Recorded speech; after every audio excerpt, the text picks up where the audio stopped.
Hey everyone, welcome to a new video. In this video, I'll explain to you how the YouTube algorithm works and how you can optimize it to get the best possible results. So, number one, we go into AVD. Just as explained in the last video with the terms, if you don't know what I'm saying, then watch back that video. AVD, how long someone will stay on YouTube, pretty much dictates how much YouTube will push out your content. I do want to ask people kindly to be patient with their content. Your first video might not get a single view. If you don't get like a single view after like 10 videos, please contact me because of course then there might be an issue. So take your patience, make sure you improve your videos every single time. If you want to know how you can beat your competitor, it is very simple. You can take, as an example number one, existing concepts and changing them, also known as close niching. To give you a really good example, let's say we talk about history. History might be introduced in multiple ways. On the traditional YouTube automation way, where it's using stock footage and editing to make a high quality video. But you might also make it in a 2D animation form, in a 3D animation form. You might be able to make certain content pop as well under shorts. So there's a lot of ways to take existing concepts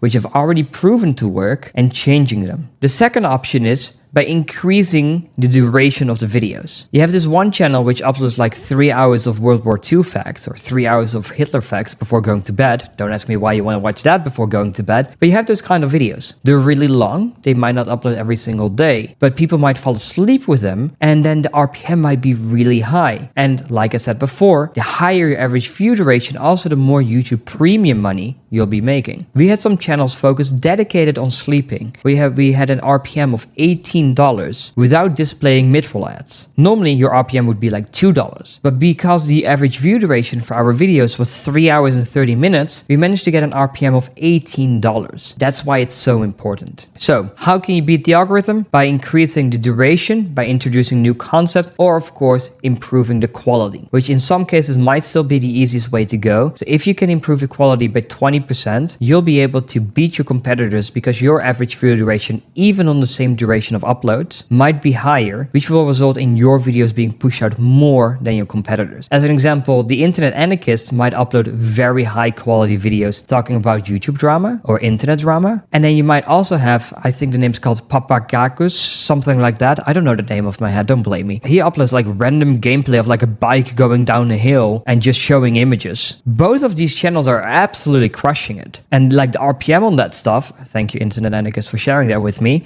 around $8 for of course the 20 to 30 minute long videos. That's a mind-blowing result. So you have two ways of going over it. You can start really cheap. Why? Certain gameplays and editing images, that's honestly something you can do yourself. Just follow the drama on Twitter. Look who's making fun of who. As an example, at this moment, KSI and Logan Paul are making a lot of fun of Dan TDM and Dan TDM is making a lot of fun of them, which is becoming drama. And apparently Conor McGregor is making fun of how much KSI's new song sucks, which then someone is making video. As an example, Conor McGregor wants to beat up KSI for worst song ever. Of course, there's a way too long title. Might be something like Conor McGregor thinks KSI sucks with like a boxing emoji, something like that. That's just a very small idea I'm just coming up with, like boop, there we go. Because I do nothing else than this. I breathe this. So that's a few ideas of how the YouTube automation algorithm works, or well, that is how it works. And that just gives you some ideas of what you'll be able to do. Like I said, the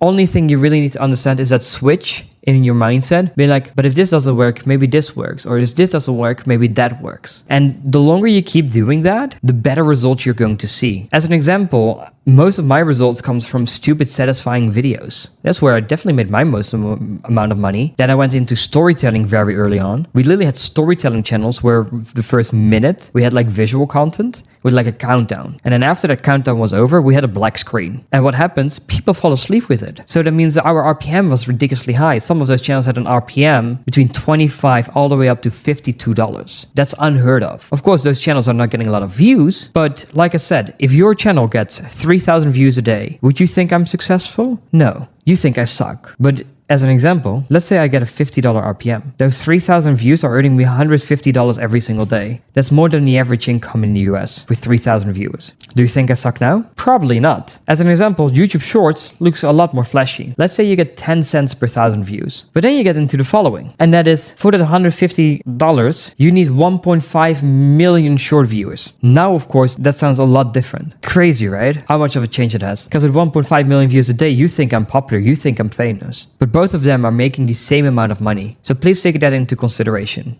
That is pretty much everything explained. Take some of these concepts, implement them, and of course, we have a lot more videos to explain to you. Thank you for watching, and ciao!